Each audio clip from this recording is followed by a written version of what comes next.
Hi, I'm Tim. Welcome to Watchbox, and thanks for logging on. If you love this watch, email me, tmosso at thewatchbox.com. It's in the description. Your direct purchase and pricing question line from you to me and my crew with your purchase questions about this or any watch you see here on Watchbox Reviews. tmosso at thewatchbox.com. And today we are discussing the new for SIHH 2011 Jaeger-LeCoultre Master Ultra Thin Moonface, 39 millimeters in red gold. You can see the watch lives up to its name as I measure it at 9.8 millimeters thick and 45.7 millimeters lug-to-lug. The spacing between the lugs, nice modern, broad, planted and proportional 21 millimeters, and the strap that's fit is a dark brown, large rectangular scale alligator leather, matte finish, sheer side construction, monotone stitch, gator on top, calfskin on bottom, brand new Jaeger-LeCoultre factory strap made in France by OEM supplier Camille Fournet.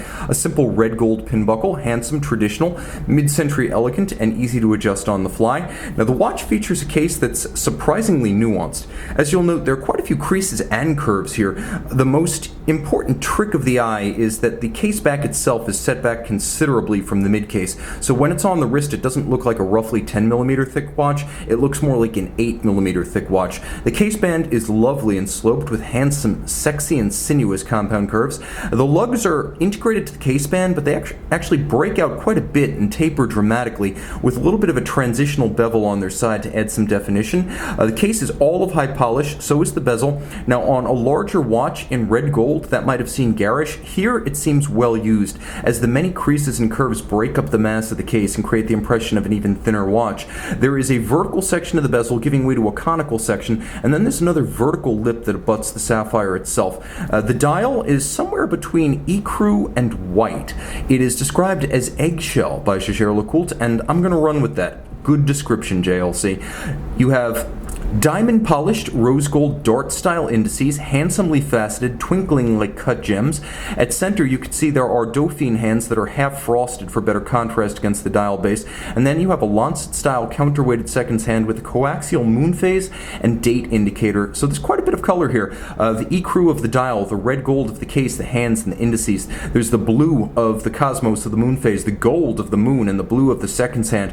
All of that handsome and balanced. With the dial you can split down the middle, and it features bilateral symmetry by that means. Now the watch also features hacking or stop seconds for setting it precisely, and as you can see, there are pusher adjusters on the case flank that allow you to index the moon phase as well as the date. Turn it all over, JLC, manufacturer caliber 925, 30 joules automatic winding, 38-hour power reserve, beaten away at 28,800 vibrations per hour. You can see that it is free sprung for shock resistance, and it features a unidirectional winding system with ceramic rotor bearings. The two features enabling this to be a very efficient winding watch, and the ceramic rotor bearings are maintenance free and sealed for life. A feature that I appreciate here, you can easily miss it, but there is a 22 karat gold mass bolted to the rotor. That could easily be 21 or 18 karat, as you often see in the industry. JLC, with the densest gold, it would fit on a rotor. 22 is the highest standard of the industry, the densest rotor mass you'll see, and that's what JLC uses here for winding efficiency. Circular Cote de Genève on the rotor as well as the bridges. You can see there's an engine-turned perlage on the base plate itself. Appreciate that all of the screws here are fired blue. Those cobalt blue screws are achieved by kiln oxidation. They're not dyed in a vat. You'll also appreciate the fact that there is quite a bit of polished metal, a little bit of black polish on this movement. It's handsome altogether, and at 50 meters water resistant, a little bit more comprehensively shielded than you would expect in a dress watch. It goes through the Master 1000 hours control, which is a test of chronometry as well as winding efficiency, power reserve, and water resistance, and of course 1000 hours, substantially more than the COSC's 2-week test. So JLC going above and beyond, testing these movements prior to delivery, and not as a bare movement, but as a complete watch. This is a handsome watch, a good-looking, thin all-arounder that will wear well on a wrist as small as 13 to 13.5 centimeters circumference. Comprehensively equipped with a premium in-house movement, and of course that 50-meter water resistance jumping out, and stressing that JLC always goes above and beyond, speccing even relatively simple, complicated timepieces like this one. See this quintessential dress complication and make it yours on the Watchbox. Email tmosso at thewatchbox.com.